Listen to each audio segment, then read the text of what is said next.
Hey guys, thanks for tuning in. On this episode, we're gonna go ahead and see if we get that air conditioning blowing cold. We're gonna check that engine, make sure it's healthy.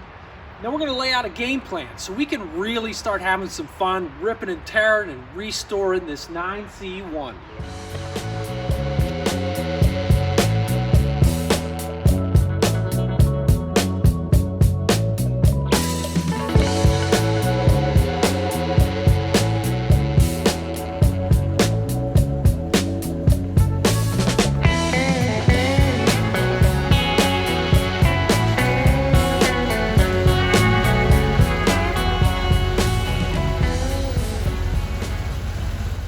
Okay, these HVAC controls have seen better days. Got some wrinkles and cracks and whatnot, but with the key on, first thing we're gonna need is a blower fan. So let's see.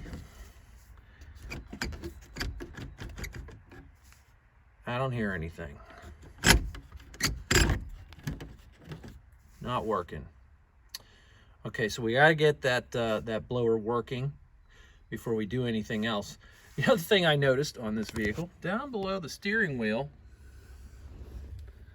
AC off. AC off. That's not factory, so we got to figure out what that's about. So let's get this blower motor working and go from there. Okay, so we're not off to a real good start. Blower motor is tucked up underneath the fender there. There's some wires coming out.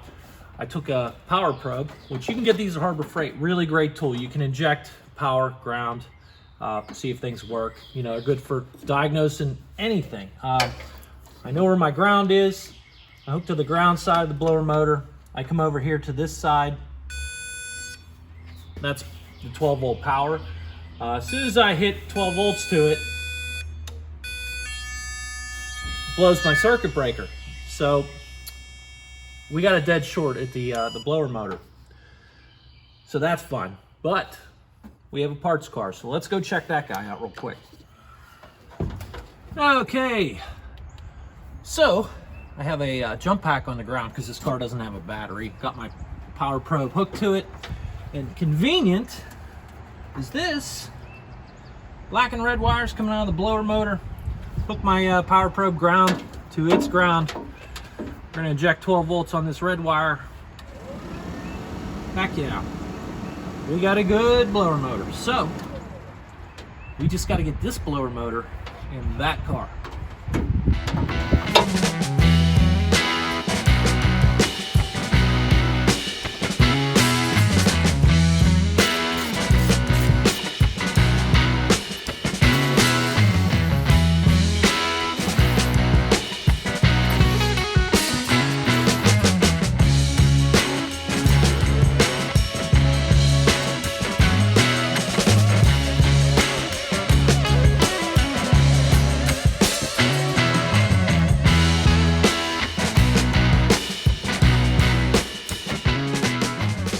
Okay, you saw I had to get a few things apart to get to the blower motor here. That inner fender had to come out, and the battery and the battery tray, which came apart in 2 pieces, which that's not supposed to happen, but we have a good one in the parts car, so another part we'll be using. As far as the blower motor is concerned, we got a ground and we got a power. This is loose. Doesn't give me a happy feeling, but we're gonna go right to ground, right on that guy, and nothing.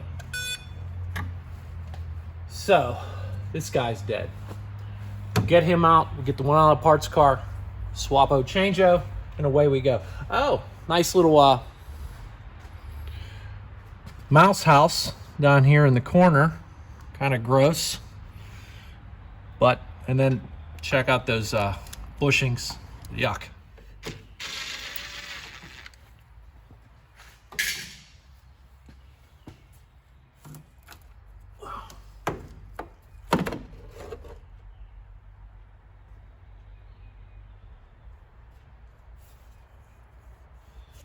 Yeah, it doesn't spin so good.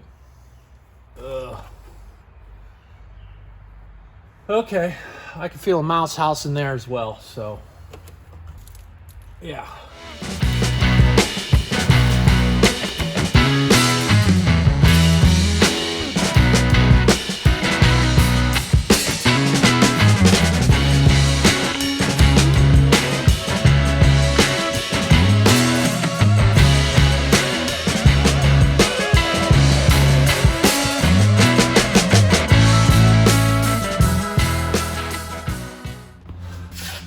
those inner fender bolts were really stubborn.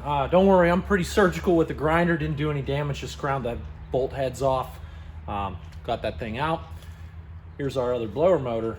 Look at that, spins nice. Made in China. Oh, great. Now, we'll just test it out real quick. I'm gonna drop this power probe. We'll just test it out real quick. Ground that guy. Go right here.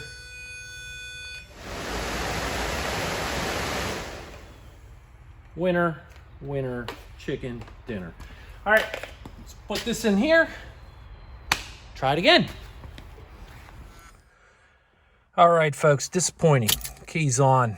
Let's turn the fan to high. I hear nothing.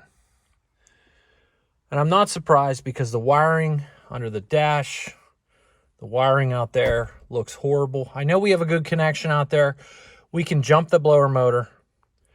Let's focus on the AC compressor and charging the system up, and we'll keep trucking along.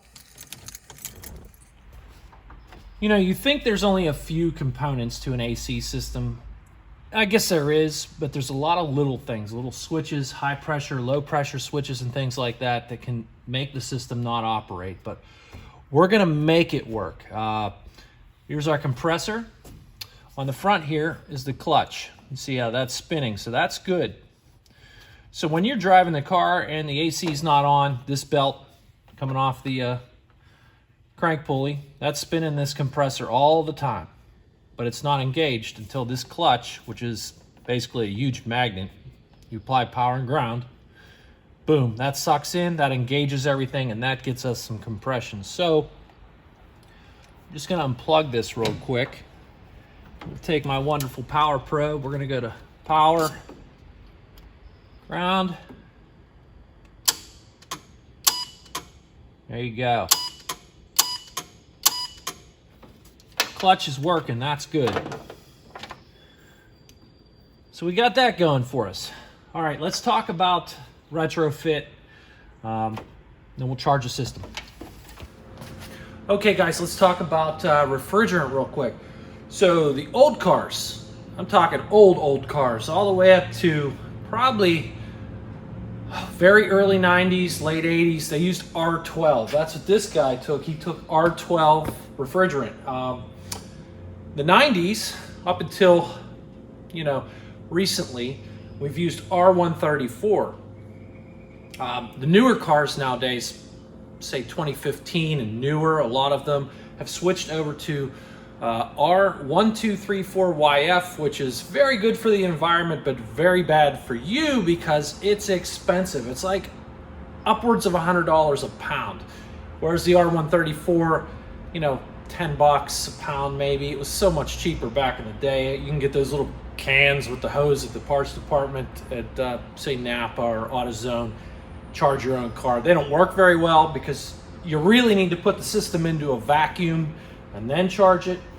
But anyways, so you didn't get screwed up and just, you know, sucked R12 into an R134 machine. They changed the fittings. So you can't, you know, contaminate your machine or the environment. So what we've got is we've got an R134 machine and we've got R12 fittings on the car. So what's happened at this point is the R12, what little, well, there was none in there, but we put a vacuum to it and we captured what was in this system, and that'll be disposed of later on. But so what we have to do is retrofit this, and all that is a couple fittings.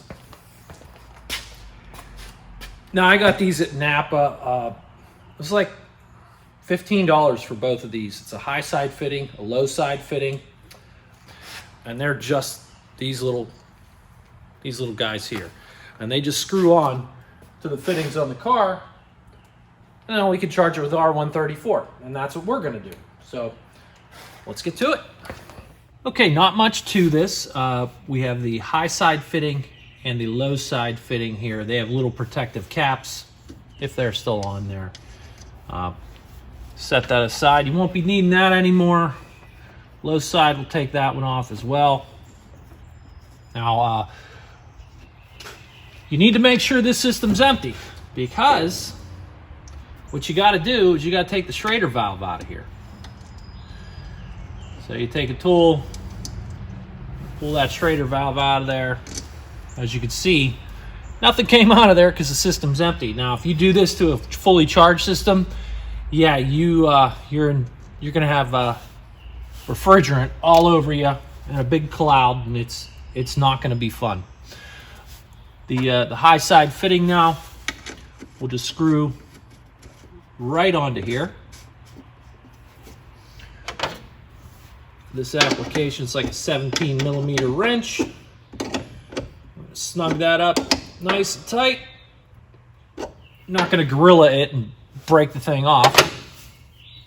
Okay, so I installed the high side fitting. Here's your low side fitting. Same deal with that guy.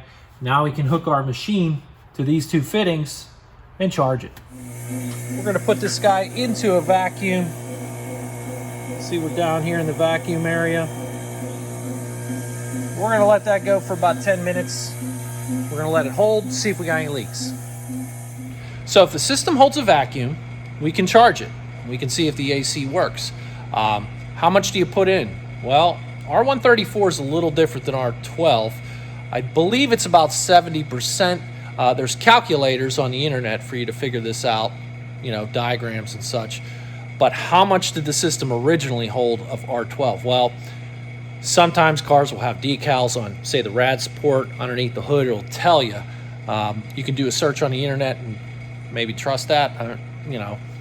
Or you can have an old service manual, which will give you exactly what you need. So I have a service manual for 1978 Chevys. This covers all the cars, and I bookmarked right here. We come in. The Nova is an X series, so it held 3 pounds, 8 ounces. And there's how much oil it took as well. The oil we'll be using is R134 compatible. So now what we have to do is take that number and figure out how much R134 this guy takes. Okay, just head on over to your computer, type in R12 to R134 conversion chart, and tons of these things will come up. Real easy to use. We know that the system holds 3 pounds, 8 ounces, which is 3.5 pounds. So we come to our chart, 3.5 pounds of R12, convert 2.9 pounds of R134. Easy peasy. Let's go do that now. Okay, we're still in a vacuum. We're going to go ahead and charge the system with 2.9 pounds. Yes, we're going to inject some oil.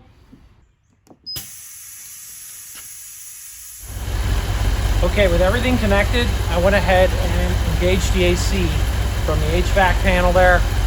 It's not turning this compressor on. So we'll probably have some other issues in the system, maybe a high side pressure switch, low side pressure switch.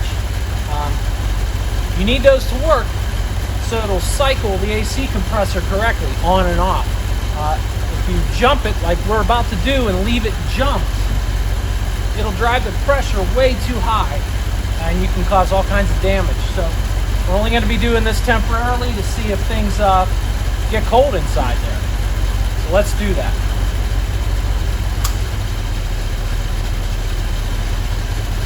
Okay, our clutch engaged. You can feel the engine feel that. Kind of dropped in RPM a little bit. I'm looking over at my machine. Pressures are doing their thing. It looks good. Yeah, and this line coming off the back of the compressor, wow, that's cold fast. Okay, I'm not gonna let this run too long, so let's get the blower motor working, get inside the car. All right, we got cold air coming out of the vents. It's working. Let's take a look at this thermometer. Yeah, that's nice. Okay, so good news, right? The AC will blow cold air if you force it to. The wiring in this car is a mess. This whole vehicle is getting new wiring. If we don't take it from the other Nova, which I think we're going to be able to, we're going to get a new harness regardless, right? There's some things that I've seen in here that are kind of messy, probably why it's not just automatically working with the switches. We forced it to work. Again, it works. We'll be testing all the low pressure, high pressure sensors, solenoids, relays, things like that as we take stuff apart. I'm going to leave the refrigerant in the vehicle for 5-6 days. The reason for that is the oil we use to lubricate the system has a dye in it. We use these glasses, the UV light. Check this out. Hold still. Got them on, you're looking good. So the dye, UV light, pretty cool, right? That shows up really nice with a pair of these glasses on. And we'll be able to find any leaks if there are any. Okay, let's clean this all up and dig into this engine a little bit and see how he's running. Okay guys, before I brought the 9C1 in to work on the AC, I went ahead and recorded the exhaust at first start up cold. I wanted you to see what I'm seeing, which is blue smoke, sticky rings, leaking valve seals. We won't know, maybe both. We won't know until we get this guy apart. But before we do all that, I wanted to go ahead and run a compression check on all 8 cylinders. I want to make sure we got a nice healthy engine, strong engine, before we go any further with them.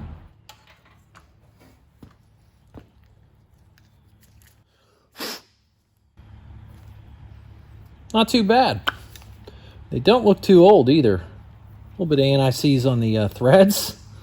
A little too much anti-seize on the threads, but yeah, not bad. They're not fouled out. Nice gray color. Let's run a compression test on this guy.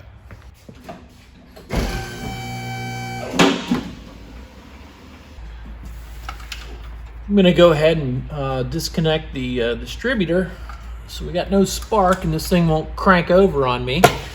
Okay, we got our gauge installed. Let's crank it over.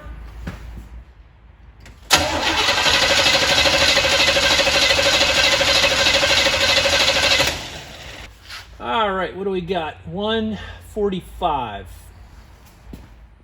Hey, over at the bench here, guys, I kind of drew this diagram for you guys. It's kind of blown up. That way you can see what I'm doing. And I'm going to make this same kind of diagram in my little notebook. But there's our compressions on the passenger side there, 2, 4, 6, and 8. We're about to do the driver's side, 1, 3, 5, 7. And I'll tell you what, with the inner fender installed, I can still get to those plugs pretty easily. So let's do those and we'll be done.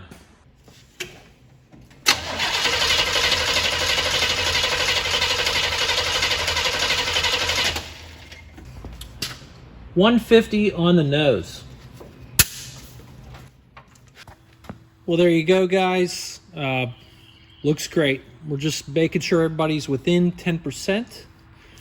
We got one overachiever at 155 and the lowest ones are at 145. Looks great. Good compression. All right, let's get into it. Let's talk about a game plan. What you don't want to do, and don't ask me how I know, is blow the car into a million pieces and then think you're going to just put it right back together and remember every little thing. We're going to go ahead and take this apart in kind of phases, right? I got a 6-step or 6-phase thing we're going to kind of do here. We'll go over it right now. It seems to make sense to me at the time, but I'm sure things are going to change. They always do with this kind of stuff. One phase or one step might intermesh with another. Things may overlap. We'll see, but let's get right into it. Okay, phase 1, step 1, big one. It's a big one.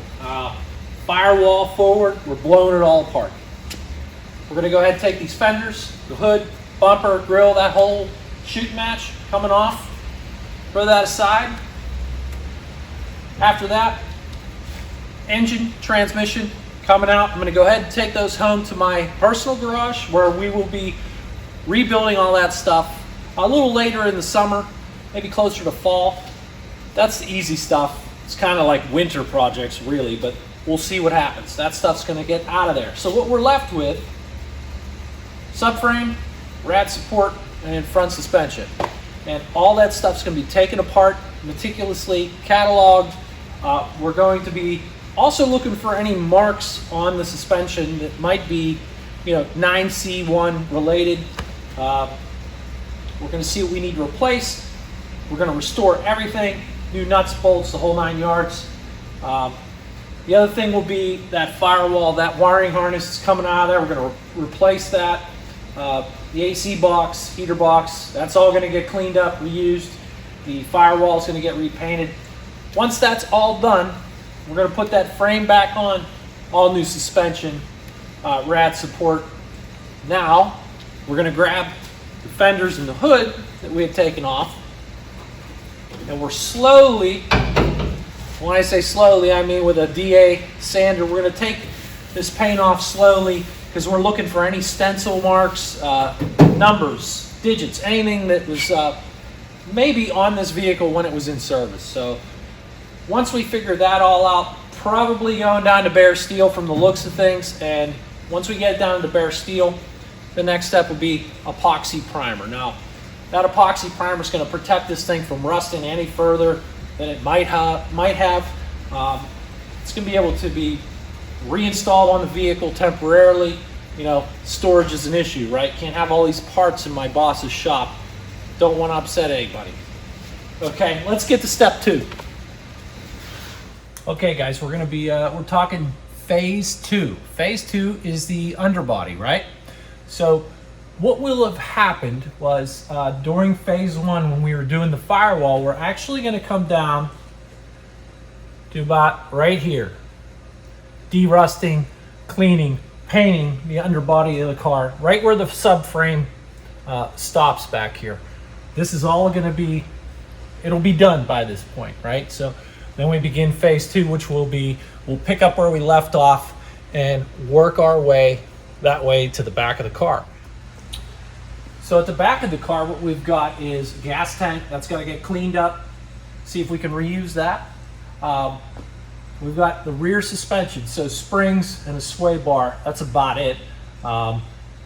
This rear end, the rear end has to be rebuilt, and new bearings and seals. As you can see, we got a leaking pinion, and when you see a leaking pinion, you want to give this guy a shake. Well, I got some play in the pinion bearings, so all this has got to get rebuilt. So again, the underbody will be painted. These frame rails back here taken care of.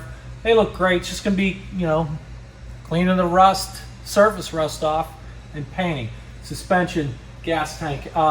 The fuel and brake lines are going to be replaced as well while we're under here. So that brings us to phase 3. Okay, phase 3. Phase 3, the interior. This is a big one. We got a lot of stuff in here that's getting replaced, and when it gets replaced, because most of it's not the same color, if you've watched the parts car inspection video, it's going to get dyed or painted. So that's a big one. These seats got to get reupholstered. The dashboard's got to come apart. That wiring's got to come out of there. As far as the wiring goes, we need to pay special attention. We're going to be looking for any extra wires, because this guy had radios and CBs in it. Spotlights, a light bar. Just got to see where they hook to so we can replicate that when we put the new wiring in. What else we got in here? Yeah, that's about it for the interior, but again, it's a big one. It's going to take a little bit of time. Phase 4. So phase 4 is rebuilding the engine and the transmission. That one is going to happen most likely at my home. It's just that's an easy project I can work on in the evenings, and we'll be taking you through that as well. But that's not as important as getting some of this big heavy stuff done before the snow flies. So with that being said, when the snow flies, you can't paint. So it's looking like next spring, summer, if all goes well, we'll be heading to paint. So phase 5 is really paint and body, right? don't be surprised through the summer and the fall if a door comes off the vehicle and gets added to a video, gets disassembled, and the paint taken off of it. It's just, when I said things may, overlap, you may see that. We're going to do our best to get this entire body into epoxy primer before the snow flies. That way everybody's protected, won't rust, And then in the spring next year, it's looking like we're going to be applying the 2K primer, which is a filler primer. That's going to allow us to smooth out any dings or dents. And once that's done, we got the dents smoothed out, we're going to go ahead and hit it with sealer. When the sealer's done, immediately afterward, we're going to be painting. And we'll get the uniform back on the 9C1, black and white, right? And then right after that, it's going to be a cut and buff. So you got to sand that paint out, buff it, get it shiny. So it looks as good as Steve's Missouri car. If you haven't seen that, check it out on Facebook. So phase 6 is really the 9C1 parts. We're going to be dealing with the light bar, antennas, radios, spotlights, the push bar on the front. That stuff's all going to get installed. Now, I'm not going to be the only guy doing that. Steve has some guys he's networked with, and they're experts. I'm not, so we're going to be looking for help. It's going to be fun. So that's our 6-phase, 6-step plan. Let's see how it goes. See if I can hold to this and methodically move through this guy pretty quickly. Okay, that's a wrap. Figured out the AC, got a good handle on the engine there, got a plan together. Now the fun begins, and the videos won't be me talking at you constantly, boring you to tears. I'm sorry. We just got to lay it out, right? So maybe you have a 9C1 at home. Let us know. Put it in the comments. I want to hear about this stuff. If you got any tips, tricks, let me hear about it. Tell me about it. With that being said, guys, thanks for watching. Do me a favor, like, subscribe. I'll see you later. Have a good one.